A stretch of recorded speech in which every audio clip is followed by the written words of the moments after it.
नमस्कार दोस्तों, आपके अपने YouTube चैनल साहित्यशाला में आपका बहुत बहुत स्वागत है। आज हम सुनेंगे एक बहुत ही खूबसूरत कहानी, स्त्री का घर। अगर आपको ये वीडियो पसंद आए तो प्लीज़ इसे लाइक कर दीजिए और मेरे चैनल को सब्सक्राइब करके बेल आइकन को प्रेस कर दीजिए। आइए शुरू करते हैं। कितनी बार बताया है, मेरे तैयार होने से पहले मेरा नाश्ता तैयार हो जाना चाहिए। शादी के 25 सालों बाद भी मुझे क्यों बार बार एक ही बात बतानी पड़ती है लता? तुम्हें क्या है? तुम तो आराम से घर पर रहोगी, मुझे काम पर जाना पड़ता है। तुम हो कि हमेशा बेवकूफ़ों जैसी हरकत करती हो। अगर तुम यह जानबूझकर करती हो तो याद रखना, मुझसे बुरा कोई नहीं होगा। आज भी प्रशांत का पारा चढ़ा हुआ था। इन कट शब्दों में अपना गुस्सा उतारते हुए, गीला तौलिया कुर्सी पर फेंकते हुए प्रशांत गुस्से से लता की तरफ देखने लगा। लता के लिए प्रशांत का यह बेवजह का गुस्सा कोई नई बात नहीं थी। वह महीने में 3-4 बार ऐसे ही लता पर बरस पड़ता था। पहले पहले लता उसका विरोध किया करती थी, लेकिन जब कई सालों तक प्रशांत में कोई बदलाव नहीं दिखा तो लता ने खुद को ही बदल दिया। अब प्रशांत के कुछ भी कहने से लता को कोई फर्क नहीं पड़ता था। प्रशांत की हर बात वो चुपचाप सिर नीचे झुकाए सुन लेती थी। शादी के पहले 5 साल तक लता ने पूरी कोशिश की थी कि प्रशांत को बदला जाए, लेकिन फालतू का गुस्सा करना और बाद में लता को भला बुरा कहना, यह मानो जैसे उसकी आदत बन गई थी। कोई भी वाद विवाद होता तो प्रशांत सीधा लता को बोल देता, अगर मैं तुम्हें अच्छा नहीं लगता तो क्यों नहीं चली जाती अपने मायके? क्यों रहती हो मेरे साथ? इतना सब कुछ होने के बावजूद लता प्रशांत के साथ रहती थी, क्योंकि उसे अपनी बेटी की फिक्र थी। और वह जाती भी तो कहाँ? अपने बूढ़े हो चुके माँ बाप को इस उम्र में परेशान करना वह नहीं चाहती थी। समाज और लोग क्या कहेंगे, यह भी तो उसे देखना था। वह इतनी पढ़ी लिखी भी तो नहीं थी कि खुद जाकर कोई नौकरी कर सके और अपना और अपनी बेटी का पालन पोषण कर सके। लता को अब अपनी फिक्र नहीं थी, उसको फिक्र थी तो बस अपनी शादी लायक हो रही बेटी की। लता नहीं चाहती थी कि पति पत्नी के झगड़े की वजह से काव्या डिस्टर्ब हो। काव्या की पढ़ाई पूरी हो चुकी थी, उसके लिए अब शादी के रिश्ते आने लगे थे। कई रिश्तों को काव्या ठुकरा चुकी थी। 2-3 महीने बाद एक अच्छा रिश्ता आया। रिश्तेदारों और पहचान के लोगों ने भी लड़के के बहुत गुणगान किए थे।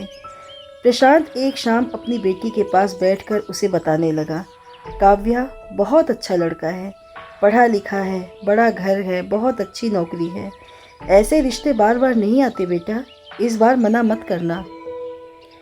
काव्या अपने पिता से ज़्यादा बात नहीं करती थी, शायद डरती थी या शायद नफरत करती थी, लेकिन आज वो अपनी पूरी हिम्मत इकट्ठा कर बोली, मुझे अभी शादी नहीं करनी है पापा, मैं नौकरी करना चाहती हूँ, खुद अपने पैरों पर खड़ा होना चाहती हूँ। हाँ तो उसमें क्या बड़ी बात है, मैंने लड़के से बात की है, वह तुम्हें किसी बात के लिए नहीं रोकेगा। तुम शादी के बाद भी नौकरी कर सकती हो, वह तुम्हें नौकरी के लिए परमिशन दे देगा। प्रशांत बोला, मेरा नौकरी करना या ना करना उसकी परमिशन पर क्यों डिपेंड रहेगा पापा? काव्या ने पूछा। कह रहा हूँ ना, तुम्हें किसी भी चीज़ की कमी नहीं होगी वहाँ।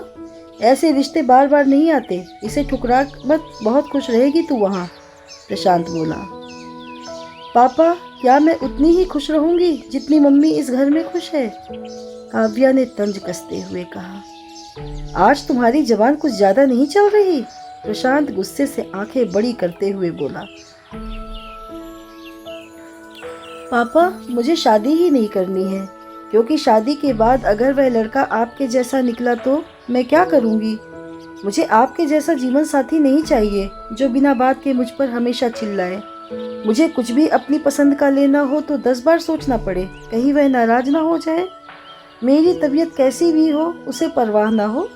रोटी थोड़ी सी मोटी बन जाए तो घर सर पर उठा ले, उसकी चेकबुक ना मिले तो भी मेरा ही दोष निकाले, और हर छोटी मोटी बात पर मुझे मायके जाने के लिए कहे।